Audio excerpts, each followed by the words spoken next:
lalayo dito lang. Ikot-ikot lang ng makapawisan ng kaunti.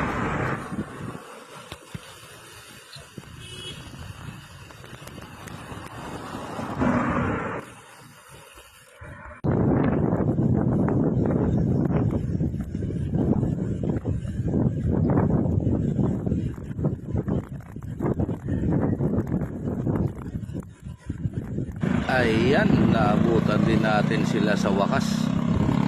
Ganyan-ganyan lang mga yan, pero araw-araw kasi nagpapadyak, minsan naglulong ride din mga yan. Kaya laging recovery ng mga muscle ng mga yan. Okay, sige po. Ito, makisabay tayo na hindi tayo maiinip. Ingat tayo mga kabiyahero.